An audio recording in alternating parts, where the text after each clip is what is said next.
Hey, Bashar. I was wondering, what are the key beliefs that every person should have? So if you could, just wipe the slate clean and start a person from scratch, what are those key 5, 10 or more beliefs and then definitions that are absolutely critical for someone to be happy, healthy, and live a good life? Also, how do you know, what's the best way to kind of go about overwriting and instilling those beliefs? And then how do you know once they are fully believed in and part of their being? Thanks for your time. They become integrated within the synchronicity that happens in your life. When you fully integrate a belief system, you will know it because your life will change to reflect it. And you will be less likely to believe anything else because you will now have the reflective experience of the new belief that constantly happens in your life. It creates a kind of momentum that actually makes it seem unnecessary and illogical to go in any other direction. But the idea of following the formula will help you get in touch with whatever beliefs don't work for you. In humanity, some of the fundamental fear-based and negative beliefs have to do with your sense of worthiness and deservability and empowerment. You are all worthy. You are all self-empowered. You are all connected to Source. You are all a reflection of the infinite. You are co-creators. You create your reality. It is an understanding of these principles that will allow you to function in a more holistic way as a self-empowered being in your lives. And when you start functioning that way and following the formula as precisely as possible, synchronicity will reflect that to you in the events and situations that happen in your life, and you'll be able to take advantage of them to positive effect no matter what happens. So it is that ability to know what state of being you prefer to be in, regardless of what's happening around you, that becomes one of the hallmarks of being centered within yourself and being aligned with your higher mind. Hi, Bashar. Good day. So my question centers around discernment between manifesting versus having a premonition. So long story short, when I was little, I saw a horse race on TV that was somewhat traumatic for me. A horse was getting ready to run, tripped coming out of the gate. After the initial assessment, they thought the horse was fine. The horse was permitted to run. At the end of the race, I don't really recall all the detail, but the horse was euthanized on the track, and I had this very vivid memory of that. So fast forward to about 15 years ago now, I never watched a horse race since. I wouldn't have let myself. It was just I did something I couldn't do. So I watched a horse race. I was very nervous about it because the same visual from what I have in my memory was playing out in my head. And my friends were like convincing me that not that powerful. I can't recreate something like that, and don't worry about it and just enjoy the horse race. So I did. And the horse race went beautifully and fine. There was another horse race 2 weeks later, and this horse literally played out scene by scene like the memory in my head. He tripped coming out of the gate. They gave an initial assessment. They said he was fine. He ran the race or part of the race. He broke his leg. They didn't euthanize him on the track like in my memory. They were able to do multiple surgeries. They thought the horse was going to be fine. And then I had a horrible, I don't know if it was a premonition or I hope it's not a manifestation, but dream, very, very lucid dream. And I was caressing and stroking the horse's face as it was laying down on the ground and being euthanized. And I woke up in a very panicked state, and I had been crying, it seemed like forever, because my whole body was wet, my face was wet, my pillowcase was wet with tears, and I was very worried about the horse. So I called my mom and in a panic and asked if the horse was okay, and she was like trying to urge me to calm down, said the horse is doing great. They've got webcams on him. The horse has never been better. And then 3 days later, the horse was euthanized. So I've always kind of carried that with me, worrying that my deep emotion and attachment to that bad memory when I was little recreated the scene.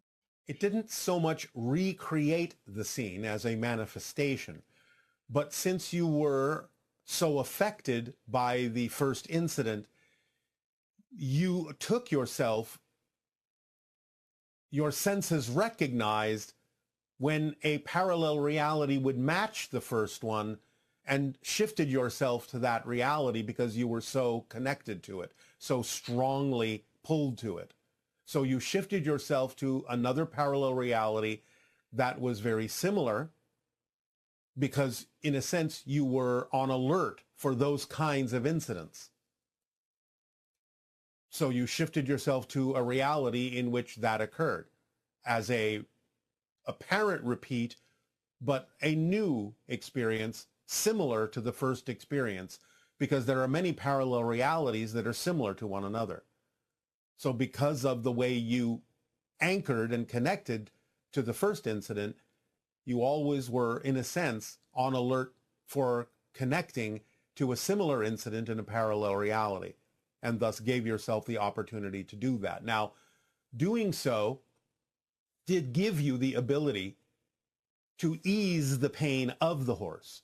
You did assist the horse in its transition because of your connection to it, because of your love for it.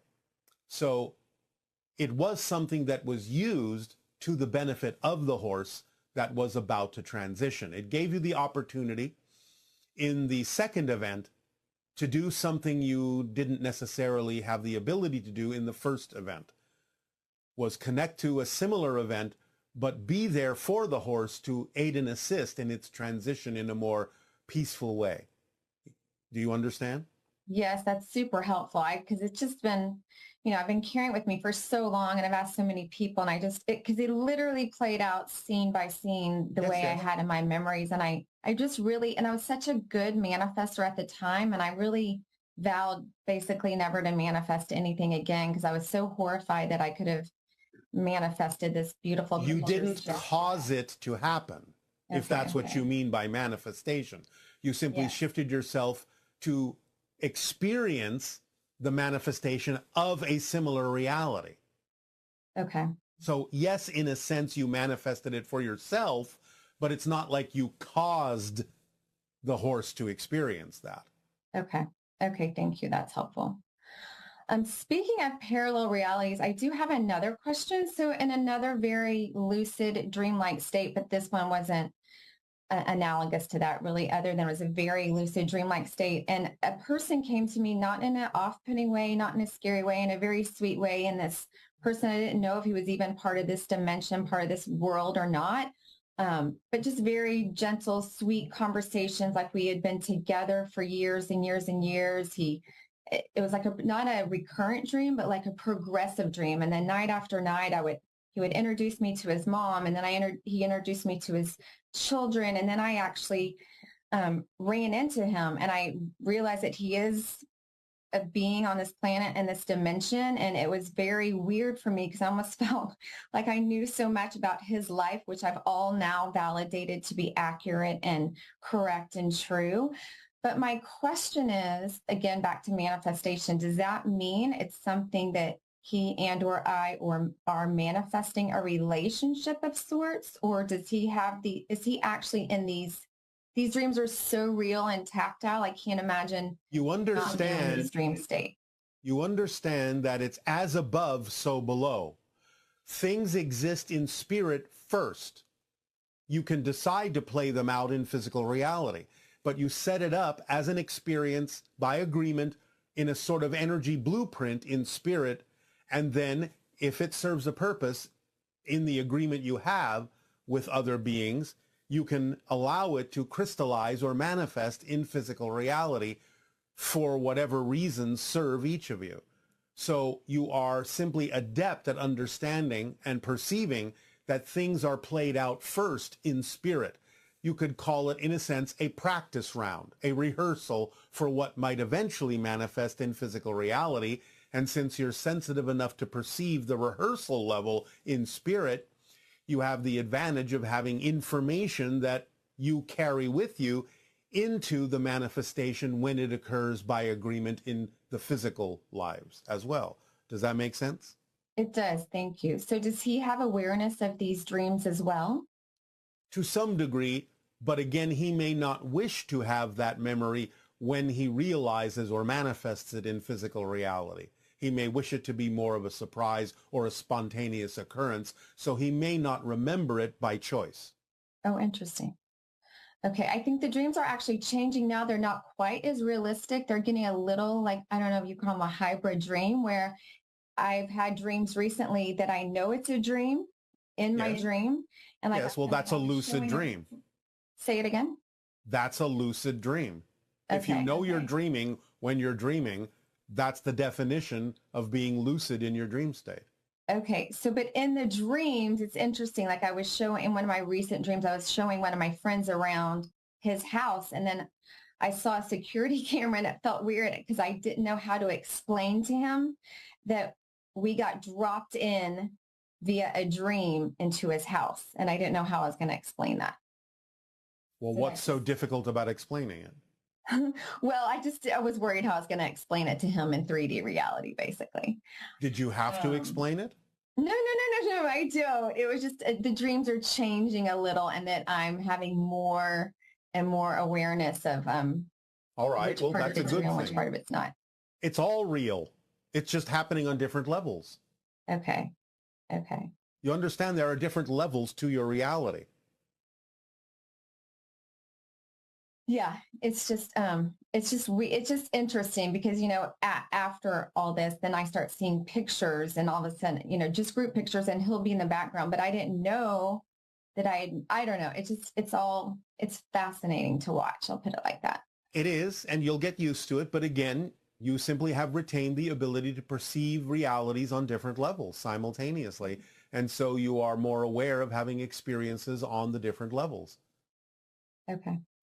I have one last dream-like question for you. One last question. So, I've had a couple of these. So I know when I was little too, I would get, I think it's called sleep paralysis, where you wake up and your whole body feels very paralyzed and like you're being pressed down into the floor and pressed into the foot of the bed. And it's kind of hard to breathe. Yes, we understand what it is. Say it again. Yes, we understand what it is. Oh, thank you. So, and when I was little, I would see beings, but they weren't scary. I didn't know if I should be scared or not, but they did not seem scary. No, But you more do not need to be recently, scared. I've had a couple of these same experiences, but they were more scary. And once I opened up my eyes after it's always my right pinky that can start to move first, and I get sensation back on my right side. And it's like someone or something was shining this, but I was awake, but neon bright flashlight in my eyes, but then I fell back asleep. But then I get the sensation again of the sleep paralysis and I could wake myself up. And this time I don't know, there was I knew it wasn't real. I don't know. But so I went and I put my hands like into this being's face, and it was very disconcerting because I could feel his eyelashes and lumpy eyelids on the back side of my fingers. And people have said, oh, that was a spirit or that was a reptilian and this and that. And you need to do a better job of protecting yourself. So I just didn't know what that was. No. You are part of the hybridization agenda. You do have encounters and contacts with different kinds of beings, including the grays and other kinds of beings. But it's only scary now because you're more of an adult that is containing more things that you need to integrate within yourself. The idea is that, again, the paralysis is often a way of stabilizing your energy so that when you are shifted to another reality, you don't go flying off into the ethers. It's a common side effect of shifting from one reality to another, because the idea is the paralysis is an indication that you're trying to move in your typical reality, but you're not in your typical reality fully, and therefore you can't move because you have to move differently in the alternate reality. Sometimes you are shifted by these beings into that alternate reality, and the transition from one to another can cause the sensation of this paralysis because you're not really sure what reality you're in anymore and don't know how to move where you are. But there's nothing to be afraid of. It's just that the vibration of these beings coming from a different reality will force certain things within you as an adult, certain belief systems within you to come to the surface, and they may also activate the idea of your survival mechanism, because the physical mind can, when it's shifted to a different reality, feel like it's dying. This is something we're going to explain more clearly in a couple of upcoming transmissions. Thank you so much. There is nothing to be afraid of. Thank you. Thank you very much. Because I've been better at that recently. Last question that I have for you is much more lighthearted. I know as many of us here, I've been very touched by experiences with dolphins, both on this plane and meditation type states, and whales and those type of beings who I think are just so magical and whimsical. And I've been taught over the years, I don't know if this is true, that they're here to hold the vibration of the planet until we can do so. In a sense, yes. In a sense, they are. Okay. Are we getting better? They're waiting for some of you to catch up. Some of you are getting better at it. Not everyone is getting better at it because not everyone needs to. But enough of you are getting better at it that you will shift to the version of Earth where you will be more in harmony with them. Okay. Thank you very much. You are very welcome. Aveo. Aveo.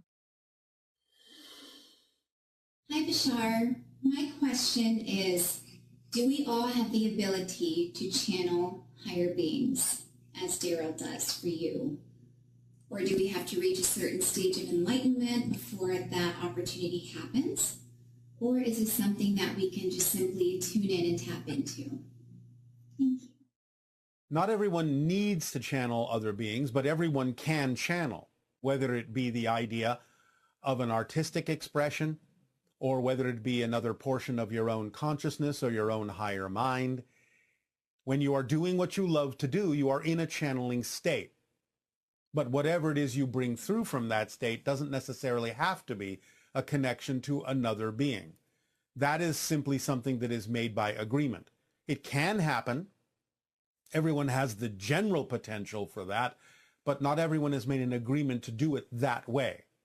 So you have to find your own way of bringing it through, whatever you are attracted to. Synchronicity will bring you the opportunities to allow you to express it in the way that works best for you according to the agreements you have made to explore the themes in this life. So just follow your passion, follow the formula, and see what synchronicity brings you as the way in which being in the channeling state may need to be expressed that is relevant for you. Hi, Bashar. Good day, good day. So I have chosen to serve people in the form of being a relationship coach. Oh, all right. How exciting. Thank you.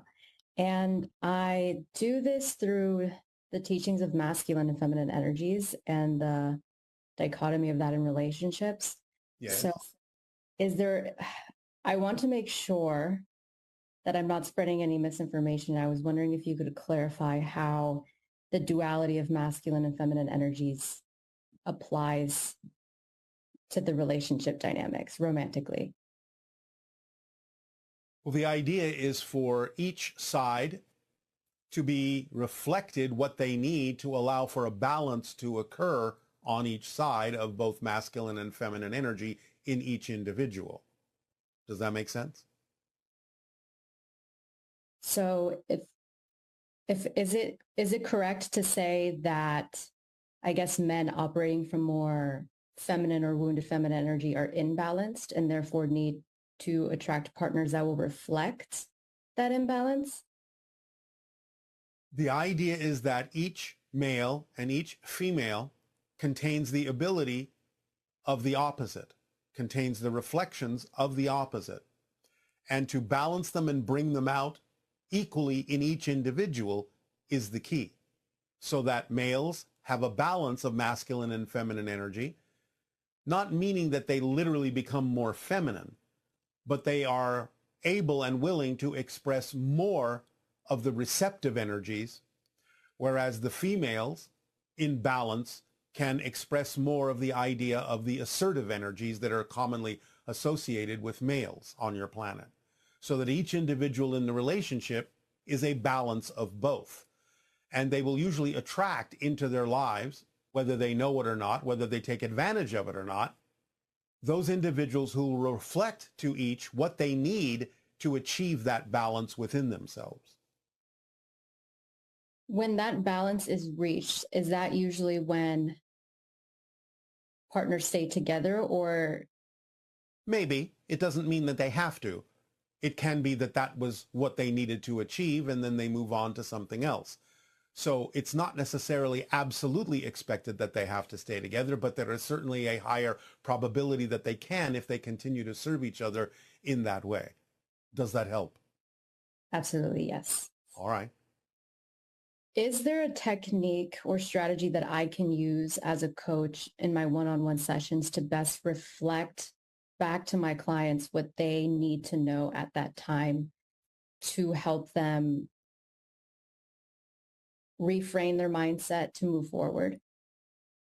Well, you can ask them what their definition of the opposite energy is, and you can get them to explore any fear-based beliefs that surround it, so they can be willing to let those fear-based beliefs go about the incorporation of the duality. Does that make sense? Could you clarify it a bit? In other words, let's say you are, for example, dealing with a male individual who is exhibiting a lot of masculine energy, but not very much of the feminine side.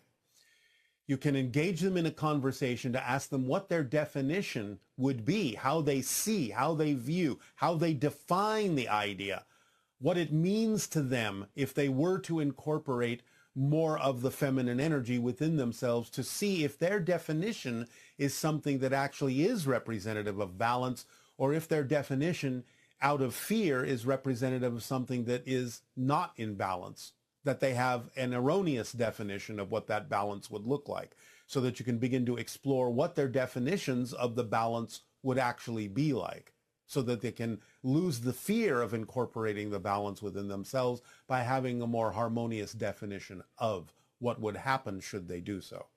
Did that make more sense?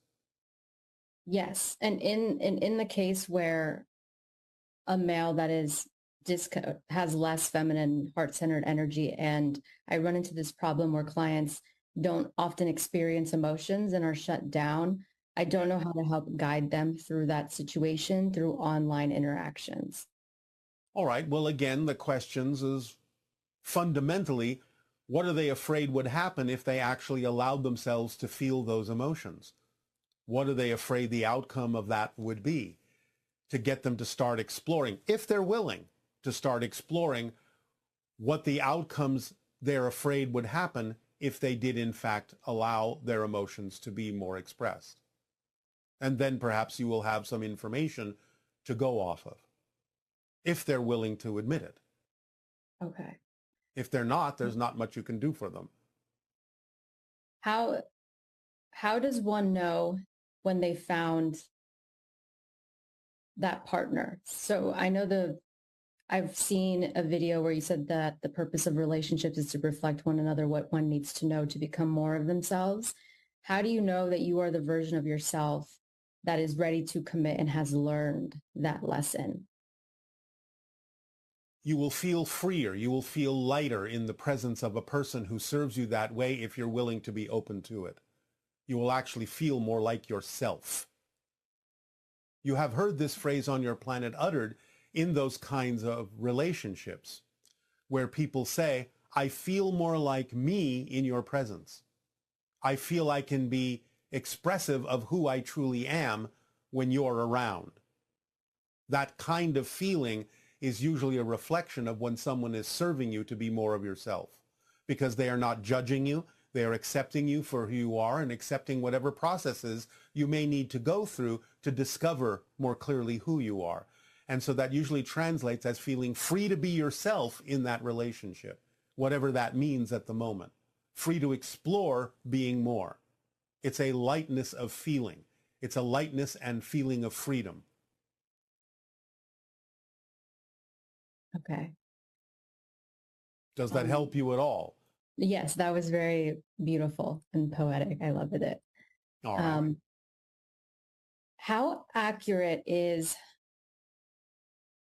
using astrology? Is it It depends something on that the person. It depends on the person. Remember that all things in physical reality are permission slips. Some permission slips work for people and some don't. It depends on whether it aligns with your belief system. If it does, it will work for you. If you're attracted to use it, the attraction is usually a sign that it's aligning with your belief system and will work for you. Ultimately, of course, you realize you are the ultimate permission slip because you're the one making the changes anyway, and that eventually you no longer need the permission slip itself to make those changes. But it can illuminate sometimes and reflect to you some of the things that are going on within your consciousness because you believe it is something that can work for you. So it depends on the person and what their belief system is about that particular permission slip. And remember, all those things are reflections. They're not causes. Okay. My last question is, what do I need to know at this moment that will help me in my journey of helping others through what I do? What you need to know is that a healer simply provides an opportunity to explore options that the person needing to be healed needs to match and align with in order to heal themselves. A healer never heals anyone directly, but they give the person the opportunity to heal themselves. Whatever a person does with whatever it is you share with them is none of your business. You have done all you can just by providing the option and the opportunity to match the frequency you're giving off in order for that person to decide to heal themselves.